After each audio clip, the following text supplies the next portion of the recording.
these lunches. And yes, I am running for the United States Senate. I have been traveling all over this state nonstop. I've been on the campaign trail over a year, and it's been an incredible experience. It's a lot of work, takes a lot of courage to stand up and run for an office, and especially a statewide office like this. But I'm doing this for a reason. I am passionate about Nevadans. I'm passionate about politics, and I'm passionate about representing people for the right reasons, because with what we're seeing in Washington right now, we are losing our country. I have said many times 2024 is our last stand, and if we don't all stand up and unite together and vote and get those people that didn't vote in the last election to the polls this time, we can kiss our country goodbye. So, and that's what drives me. Every single day, I was up at 2 o'clock this morning, and I just drove in from Las Vegas. Last night I was in Lincoln County in Elmo. And the night before that, I was in Reno and drove home from Reno. I am back and forth all over the place. And there's so many things that we need to work on. I could talk all day on all of the things that I want to do. But since we've got school board candidates here, I talk about children all the time. They're at the top of my platform, so I'm going to start there. They are innocent. We need to protect them. They are the future of our country. So if we don't give this top priority, then who's going to take care of us? Who's going to take care of our country when the time comes? So we saw what Biden did by executive order, a week ago to Title IX. He just destroyed women's and girls' rights. They are forcing boys to be in the private spaces, locker rooms. The boys can take the girls' scholarships after they have worked all of their school career. These things that they are just absolutely putting our girls at risk, and I have talked about this from the beginning of my campaign.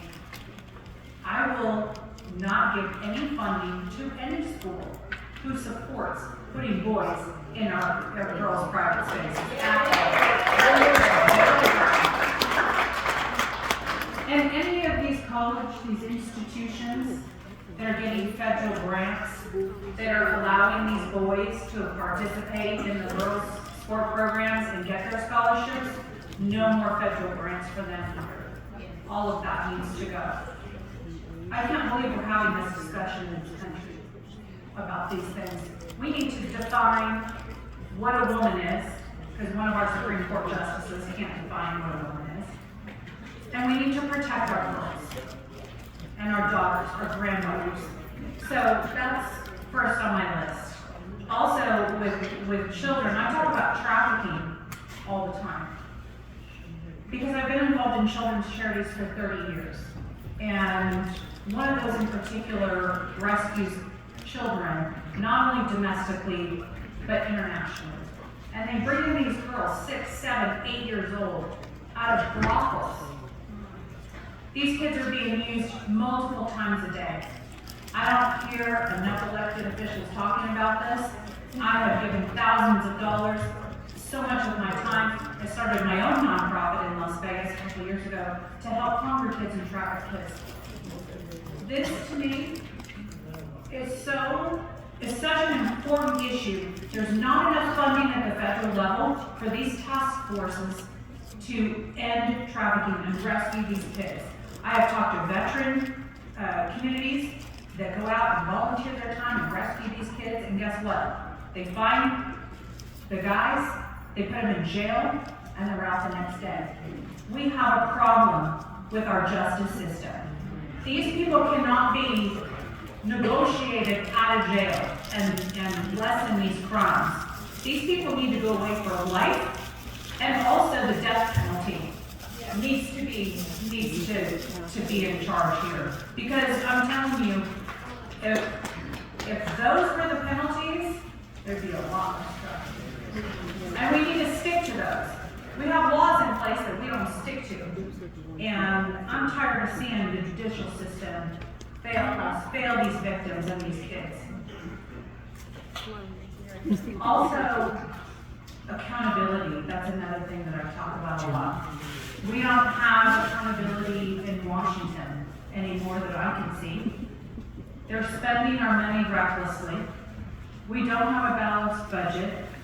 They're allowing China to take our jobs, buy our farmland, fly spy balloons across our country without consequence. Our border, my goodness, is wide open. Our country has been invaded for the last 3.5 years. I've been to the border. People in my race talk about the border, but they've not been. I was just there a month and a half ago. And I've interviewed dozens of illegals. And I see where the wall ends. I see where they're coming in. They're being flown into Mexico, bused to where the wall ends. They walk in. The NGOs have camps set up. They get food, water. Border Patrol comes to pick them up, takes them to the next camp, and then sends them all around our country.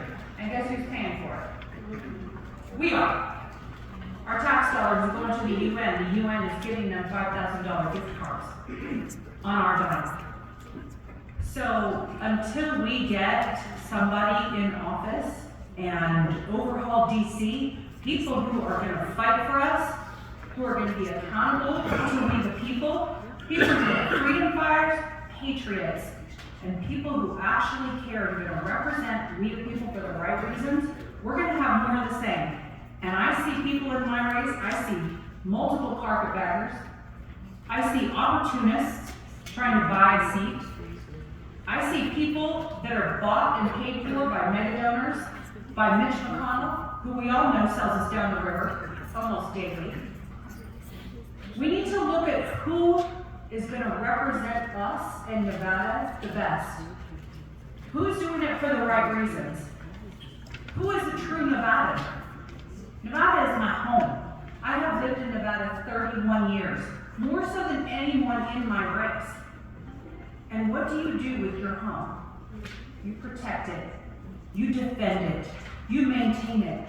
You care for it. Nevada is my home. That's what I'm going to do with the people of Nevada and with this state. There's others that have run other campaigns in other states and they just come here looking for a seat. Nevada's not their home. I look at motivation behind candidates and why they're in these races. I look at money. Who's going to owe who what? No one owns me. I am not bought and paid for. I don't have any mega donors. The only people I answer to are God and we the people.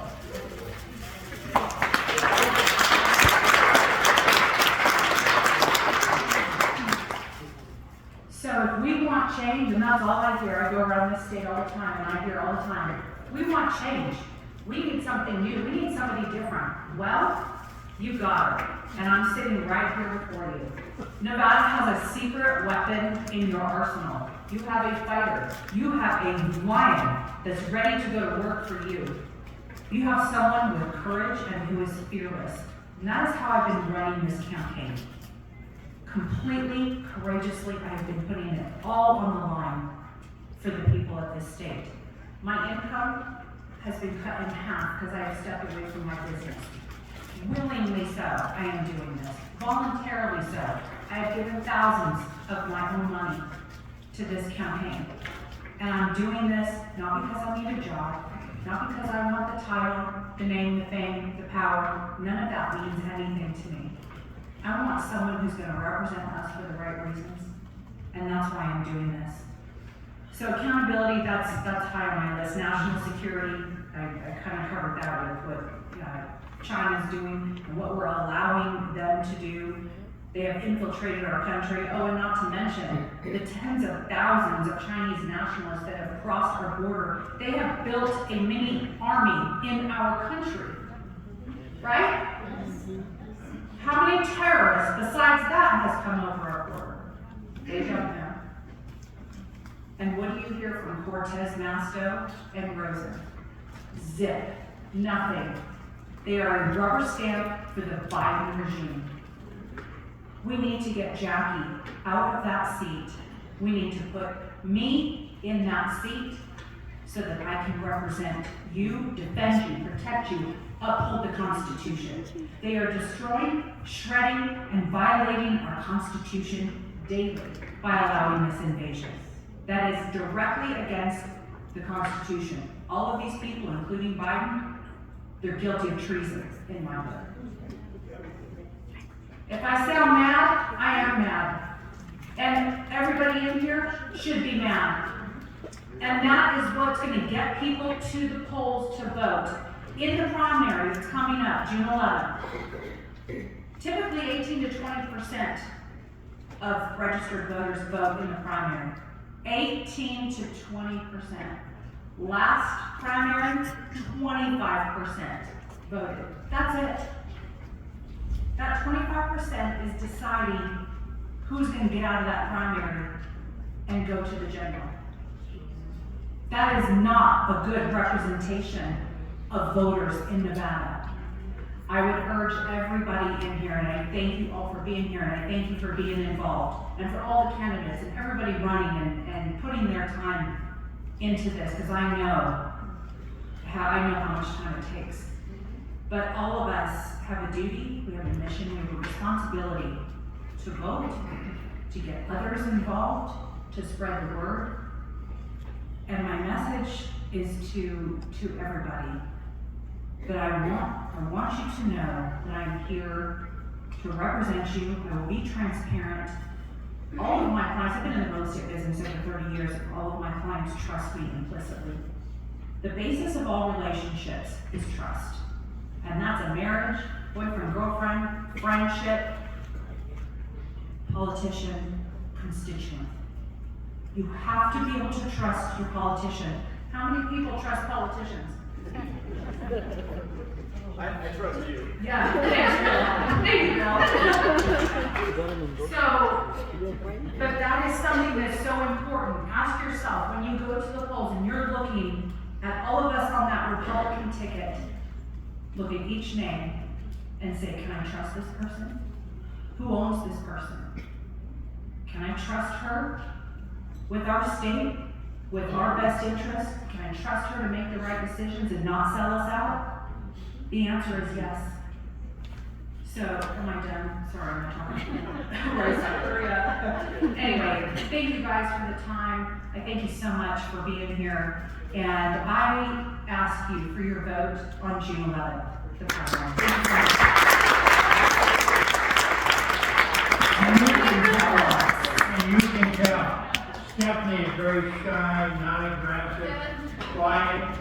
She'll make a very good candidate, and has been all over this state. Melinda, you were up here with us Sunday, went home, came back and forth. And May the 9th, put that down on your bonus, is the Franklin project, which we're involved in. US